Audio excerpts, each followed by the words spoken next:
Tomato salsa is one of those really basic salsa recipes that I love to have in my pantry. It goes well on burritos, tacos, with chips, anything you would eat salsa with. It has a little bit of heat to it, but I would still consider it a mild salsa. I've already prepared all of my vegetables. The Anaheim peppers I had seeded and diced and frozen earlier. I also blanched, peeled, seeded, and diced my tomatoes.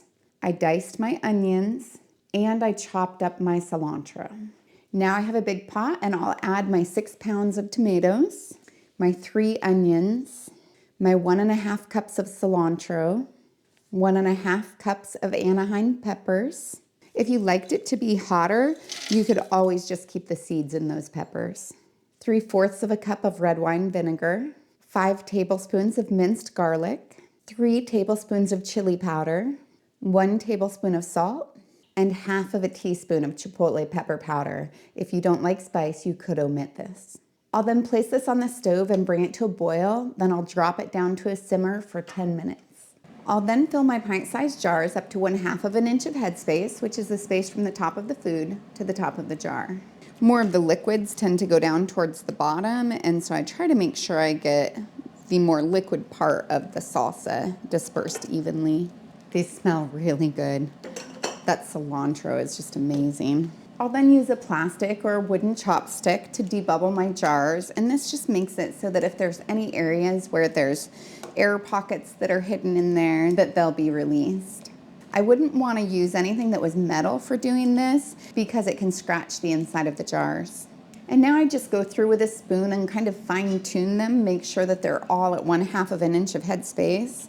There tends to be a couple that are a little too high, some that are too low. Especially after getting the bubbles out, you can see that. I'll then use a clean damp cloth to wipe off the edge of my jars. This just makes it so that if any of the liquid got on the edges, that it won't interfere with the seal. Then I place my lids and rings on until they're fingertip tight. I'll then process these in the boiling water bath for 15 minutes if I'm at sea level. I'm at 1,200 feet, so I'll do it for 20, and I won't start my timer until after it starts to boil. Now that my timer's gone off, I'll remove the lid, turn off the heat, and let it cool for 5 minutes. Then I pull the jars out of the canner and put them on a heat-resistant surface about 1 to 2 inches apart.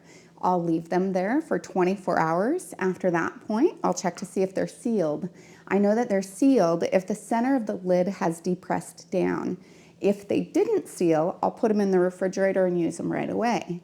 If they did, which usually they do, I take off the ring, use hot soapy water to wash off the outside, and place them in a cool, dry, dark location, like my pantry, and use them in the next 1 to 3 years. So the taste test, always my favorite part.